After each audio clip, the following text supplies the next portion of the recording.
it going, everyone? Ajax the Mister here with a review for Tokyo Ghoul Episode 8. If you guys are wondering or kind of confused as to why this is just a review as opposed to a live reaction, be sure to check out my update video, which I uploaded a couple days ago. I'll have like a little card here to click on so that you guys can watch that video. I explain in detail why, with Tokyo Ghoul specifically, why I'm only going to be doing reviews for that particular anime. I'm not going to really go into detail or explain in this video because I already did that in another one. So let's jump right into it. Right off the bat, we get some more characterization with Rosewald and Tsukiyama. And it really does show that Tsukiyama had more of a caring side to him, because I know at least in season 1, Tsukiyama just came off as that typical, anime villain. He was the villain for an arc in Tokyo Ghoul where, he was harassing Ken Kaneki because he was a half-breed. He had this unique taste of, blood and guts and all that stuff with Ken Kaneki. And Tsukiyama, being this rich, aristocratic type of dude that is into gourmet type of, delicacies, he took a fascination to Ken Kaneki, and it was a bit of an obsession. Well, I really can't even say a bit. It was a huge obsession for this character. So back then, we kind of just saw him as that crazed, obsessed, anti-protagonist or anti-hero type of character. Because at some point, once Tsukiyama realized, he's not gonna beat Ken Kaneki's ass at all, he realized, hey, I should be this guy's friend, but at the same time, I'm gonna try and eat his heart out at some point in the story. So it was kind of like a give and take relationship, or, a half and half with Tsukiyama. He started to go on Ken Kaneki's side, but at the same time, he still wanted to devour his guts and all that stuff. So crazy dude. But at least with this episode of we got to see more of a human side. Or, ghouls are not necessarily humans, but you guys get what I mean. We saw the more personal, emotional side to Tsukiyama. He wasn't always this heartless, manipulative, ghoul that always lured in his prey and tried to feast on them through means of justifying it as a gourmet delicacy. We see that, Rosewald, when he came onto the Tsukiyama estate, he really wasn't feeling it, he was kind of alone and whatnot. I believe we get more characterization with him later on, but at least for now, I'm starting to remember some of the smaller details of Tsukiyama and Rosewald's relationship. And Tsukiyama really did care for Rosewald, it seems. He showed him around the estate, he saw him crying all those years ago, and he really just wanted to care for him and say, yo, man, I hear you're like one of the new servants, I hear you're new to the estate, let's be friends, let me show you the beautifulness of these German roses because I'm so sophisticated. But yeah, I liked how this episode delved into more of their relationship. And then we progress to the present timeline where how Tsukiyama is right now. And boy, how the mighty have fallen. Oh my god, it was so hard to see Tsukiyama like this because we're so used to seeing him be all clean and proper and, back straight, shoulders back and all that stuff, but seeing him bedridden and just losing his damn mind every 15 minutes, even in front of Rosewald. He doesn't even remember attacking Rosewald, earlier on in the episode. That's how lost, that's how crazy Tsukiyama has gotten because he has that Ken Kaneki fever and he thinks the man is dead. He thinks that one-eyed ghoul is out of the picture, which we'll talk about later on in the review. But yeah, that was really hard to see Tsukiyama like that. But it really does show how strong the relationship is between Rosewald and Tsukiyama. They really do care for each other. It's not like a one-way relationship, at least for now. Maybe something later happens in the story that I just really cannot remember that is kind of a plot twist to Tsukiyama's character, and maybe he didn't really care about Rosewald. But from what I'm seeing right now, it looks like he had a genuine, caring relationship with Rosewald because the man is even bedridden and he's like, hey man, yo, Rosewald, thank you so much for caring for me, bro. Like, you a G. You a real G. And even Rosewald goes a little crazy himself, like just losing his mind seeing his master like this. And he goes to a tree and starts like nailing his head against the tree. And it's crazy. The man himself is also losing his mind, trying to find out different ways to take care of his master because at some point, the man's gonna die. He's gonna die of starvation, or he's gonna, kill himself from sheer insanity. So I liked this episode specifically just on that aspect alone, Rosewald and Tsukiyama's relationship. And then going a little bit further into the episode, we see Shirazu having second thoughts on killing off Nutcracker. I like this dynamic with Shirazu because it really shows that the CCG is not just a one-sided, man-hunting party or ghoul hunting party at that just wants to annihilate all ghouls, no repercussions, no regrets, nothing. Shirazu's take on the whole Nutcracker situation really shows that, hey, even though Nutcracker needed to be stopped, I mean, I'm not saying that she was a saint or anything, but it's just the circumstances with her death. What led her to becoming the character that she was up until that point? And Shirazu's realizing that as well. He's like, hey, I needed to stop her, but I mean, I heard what she said right before she died, and that doesn't sound like a monster to me. She did do terrible things, but at the same time, she said something that was human, something that was emotional.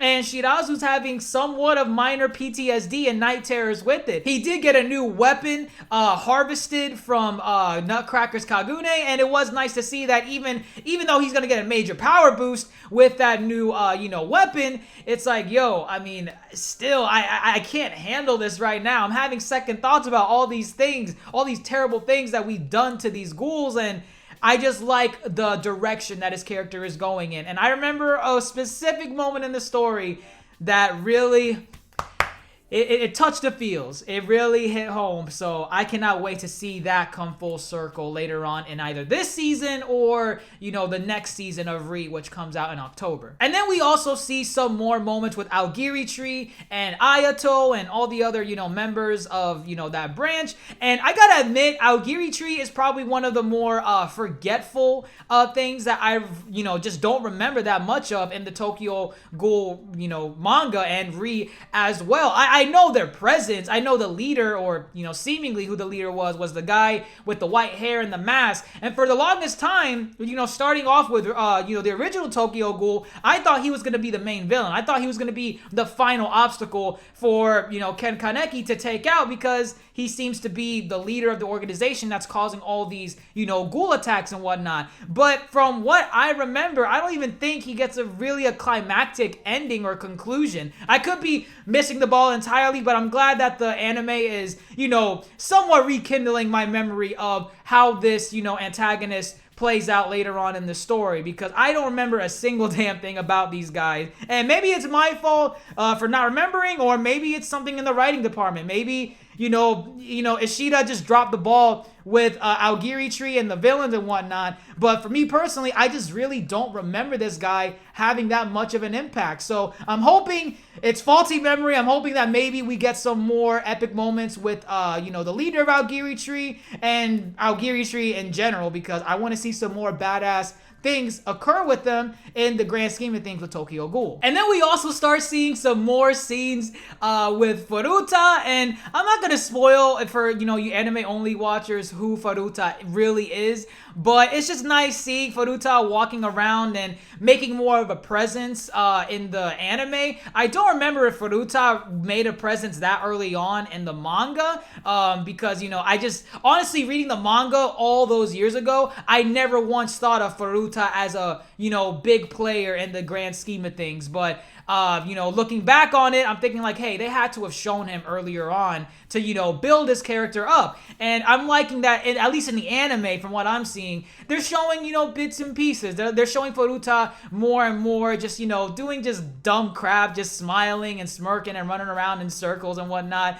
And it's just a sign for what's to come later on. I'm not gonna, drop any big spoilers, but again, it's nice to see Furuta making a presence in the anime as well. And I'll be honest, with this particular scene, I do not remember this character at all. I'm not gonna pretend to realize like, hey, I don't know if it's faulty memory or what. Like, no, I don't remember this character at all. This pink-haired girl that's part of Arima's personal guard or squad and whatnot. This girl, maybe it's because the manga's in black and white and there's just so so many side characters that it's hard to keep track of, especially trying to remember their names and whatnot. But you know, now that I see in, you know, in full color, this character has pink hair, I'm like, okay, I'll remember this girl. She's the pink-haired, you know, ghoul investigator that's somewhat of an airhead. Even Uri comments on that, like, yo, she's part of Arima's squad and she just seems so stupid. But no, this girl, mad powerful. She's dodging all these attacks from these ghouls and contorting her body in weird-ass ways to dodge it. It's so weird. It was funny to watch, but I remember watching the, you know, the episode, I'm like, good God, this girl's just having a ball, you know, playing these games with these ghouls. So that was really awesome to see. I'm hoping we see more with this character because I don't remember her at all. We also transition into basically Sasaki, you know, just investigating his past in a way. He talks to Hinami a little bit, has a small conversation, and even Hinami's like, hey, thanks, Ken Kaneki. I'm glad you're taking care of me. And, you know, Sasaki's like, yo, bro, I'm not that guy anymore. I don't know who I was, so don't be calling me that. So it's really sad to see that. But then we also see him going to the tattoo shop where Uta works at, because Uta's apparently the one that sent him his mask back when he was, you know, Ken Kaneki. And there was one scene that was like, I can't believe this is even allowed in society, knowing that there's ghouls around. But that scene with Uta, basically with the black ink in his eye, like he calls it a tattoo. I know that's a thing, you know, even in modern times today. But I feel like in their world with ghouls running around, I feel like that should be banned entirely because for all you know, people are running around with those eyes and they could be a ghoul running in plain sight. But then I think like, you know, hey, maybe, you know, a big sign of the person being a ghoul is like the veins, you know, coming in as well. It's not just the black in their eyes. But still though, like even Sasaki's like, bro, what's that in your eyes? Because he was ready to swing. He was ready to go off on him. But you know, Uta's like, you know, tattoos, it's in my eyes, and maybe it is. Maybe it is a tattoo, and he actually does do the vein thing as well, like all the other characters when they activate their Kagunes. But then the final beautiful moment of this episode is when the reporter hands Rosewald the, you know, packet that she has that might wake up Tsukiyama from his Ken Kaneki craze, and they were photos of Sasaki. And as soon as Tsukiyama saw those pictures, oh man, he didn't go crazy or anything. He didn't lose his damn mind, but he got kicked out of his, you know, slump. He's back in the game somewhat. So I won't be surprised if next episode they show Tsukiyama all prim and proper and ready to, you know, get on that Ken Kaneki smash train. I mean, I know he doesn't have those type of feelings for Ken Kaneki, but the man is overly obsessed, and seeing him make a complete 180 in character based on just seeing photos that Sasaki or Ken Kaneki is alive, it really does show how obsessed and overly infatuated this guy is with Kaneki. So that's all that we had for this episode. I really enjoyed it. No big action scenes. It was just that one scene with the, you know, the pink-haired girl from Arima's squad going in on those ghouls. But aside from that, really good episode. A lot of good characterization. I liked it. Let me know your thoughts in the comments below. What did you think of this episode? Do you remember some of these characters? Because again, I mean, Tokyo Ghoul has one of those problems where they just introduce you to so many side characters. It's really hard to keep track of, especially if you're reading the manga, because everyone kind of looks the same. There are a few characters that really stick out from the rest of the pack, especially if everyone's hair is colored, you know, black and whatnot. But now that I'm watching the anime, I'm like, hey, I'm gonna remember this girl. She has pink hair, wears a white cloak, she's part of Arima's squad, and she's badass. So I'm hoping we see more of her, or if we don't, I'm at least gonna remember her face because, you know, the pink hair stuff.